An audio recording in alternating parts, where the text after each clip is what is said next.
శ్రీ గురుచరిత్ర అధ్యాయం 39 కంటిన్యూషన్ అండి. ఆమె అలానే చేసింది. ఆ రోజే సూర్యాస్తమ సమయానికి ముందే ఆమె రసజ్వల అయింది. 4వ రోజున స్నానం తర్వాత ఆమె భర్తతో కూడా శ్రీగురుని వద్దకు వచ్చి గురుపూజ చేసింది. శ్రీగురుడు, నీకు పూర్ణాయుష్కులైన బిడ్డలు కలుగుతారు, నీకు ముక్తి లభిస్తుంది అన్నారు. 5వ రోజున భర్తృ సమాగమం వలన ఆమె గర్భం ధరించింది. ఆమె భర్త ఎంతో సంతోషించి ఉత్సవమును, 8వ నెలలో సీమంతము మొదలైన సంస్కారాలన్నీ ఘనంగా జరిపించాడు. ఆమె 7వ మాసంలో మళ్ళీ శ్రీగురుని దర్శించి ఆశీస్సులు పొందింది. అప్పుడు శ్రీగురుని ఆజ్ఞ మేరకు ఆ పండు ముత్తైదువ వాయన దానమిచ్చింది. నల్లని వెంట్రుకల ఒక్కటైనా లేకుండా జుట్టు నెరసి పళ్ళన్నీ పట్టు తప్పిన తర్వాత కూడా ఆ వయస్సులో ఆమె గర్భవతి ఎలా అయిందని ఆశ్చర్యంతో అందరూ ముక్కున వేలేసుకున్నారు. శ్రీగురుని మహిమ ఎంతటిదో అందరికీ అర్థమైంది. ఆమెకు 9 మాసాలు నిండాక ఒక శుభముహూర్తంలో ఆమెకు ఆడపిల్ల పుట్టింది. దైవజ్ఞులు ఆమె శుభజాతకురాలని చెప్పారు. ఆ బిడ్డకు శ్రీగురుని పేరిట సరస్వతి అని పేరు పెట్టుకున్నారు. 11వ రోజున ఆ బాలింతరాలు నడుమకట్టు వేసుకొని బిడ్డనెత్తుకొని భర్తతో కలిసి శ్రీగురుని దర్శించింది. బిడ్డను ఆయన ముందుంచి, వంద్య అయిన వృక్షం మీ కటాక్షంతో ఫలించింది, అది సఫలమైతే బాటసారులు సేవిస్తారు, వ్యర్థఫలానికంటే వంధ్యత్వమే మేలు అని శ్రీగురుని పాదాలకు నమస్కరించింది. స్వామి వాత్సల్యంతో, పుత్రవతి లేవవమ్మ అని బిడ్డను చూచి, అది ఆడపిల్లే కాని మగపిల్లవాడు కాదే అంటూ ఆమెను చూసి నవ్వి, ఇంక సందేహింకనక్కర్లేదు, నీకు కొడుకు కూడా పుడతాడు అని చెప్పారు. అప్పుడు ఆ పసిబిడ్డను తమ చేతిలోనికి తీసుకొని నిమురుతూ, ఈ బిడ్డ దీర్ఘాయువు, సౌభాగ్యము, సౌశీల్యముతో ప్రసిద్ధికెక్కుతుంది, ఆమెకు పుత్ర ప్రౌత్రాది వృద్ధి కలుగుతుంది. ఈమె సౌశీల్యం గురించి విని ఈమె దర్శనానికి దక్షిణ దేశం నుండి ఒక రాజు కూడా వస్తాడు.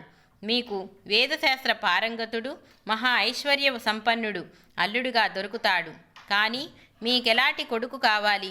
100 సంవత్సరాలు జీవించే మూర్ఖుడు కావాలా? 30 సంవత్సరాలు ఆయుస్సు గల విద్వాంసుడు కావాలా అన్నారు. గంగాంబ, విద్యావంతుడు, సుగుణాల సంపన్నుడు అయిన కొడుకునే ప్రసాదించండి, అతనికి 5 పిల్లలు కలిగేలా దీవించండి అని చెప్పి స్వామికి నమస్కరించింది. స్వామి తథాస్తు అని ఆమెను దీవించి పంపివేశారు. 1 సంవత్సరంలో ఆమెకు కొడుకు పుట్టాడు. అతని కూడా నృసింహ అని శ్రీగురుని పేరే పెట్టారు. వాడు కొంతకాలానికి మహాపండితుడై 5 బిడ్డలను కన్నాడు. గంగమ్మ కూతురు సరస్వతికి కూడా గొప్ప యజ్ఞదీక్షునితో వివాహమైంది. అతని చేత యజ్ఞాలు చేయించుకోవటానికి కాశీ నుండి శ్రీమంతులు, పండితులు వచ్చి అతనిని తీసుకువెళ్తుండేవారు.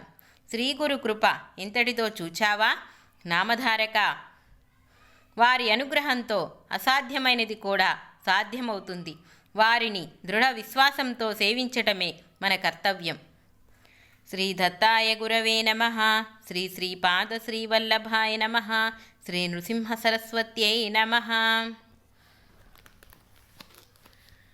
శ్రీ గురుచరిత్ర అధ్యాయం 40. శ్రీ గణేశాయ నమః. శ్రీ సరస్వత్యై నమః.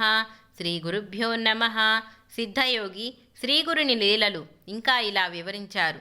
గంధర్వపురానికి ఒకనాడు నరహరి శర్మయ్యనే కుష్ఠిరోగి వచ్చాడు. అతనిది యజుశ్చాక ఘార్య గోత్రము. అతడు స్వామికి నమస్కరించి చేతులు పట్టుకొని ఇలా మనవి చేసుకున్నాడు.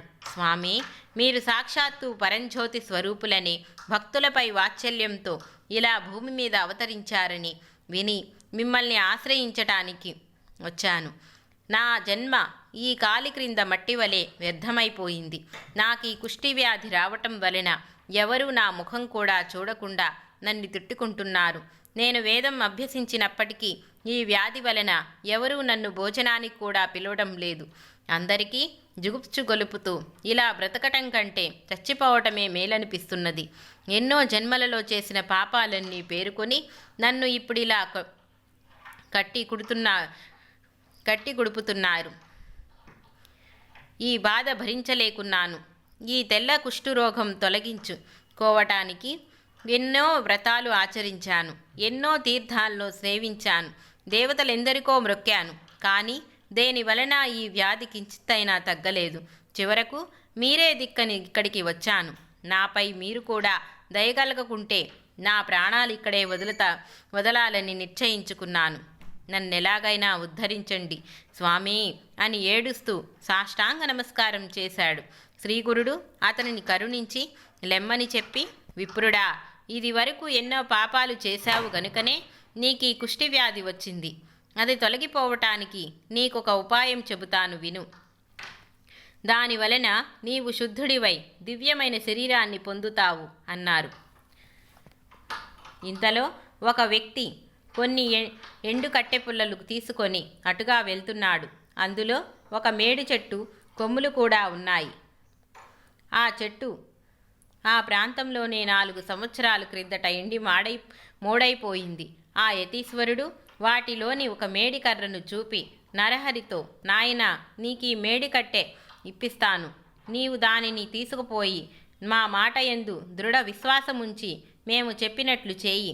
దానిని సంగమంలోని సంగమేశ్వర ఆలయం వద్ద భీమానది ఒడ్డున భూమిలో నాటు. నిత్యము స్నానం చేసి ఈ రావి చెట్టుకు ప్రదక్షిణ చేసి 2 చేతులలో 2 కుండలు నిండుగా నీరు తెచ్చి 3 పూటలు ఆ ఎండుకట్టెకు పోస్తుండు.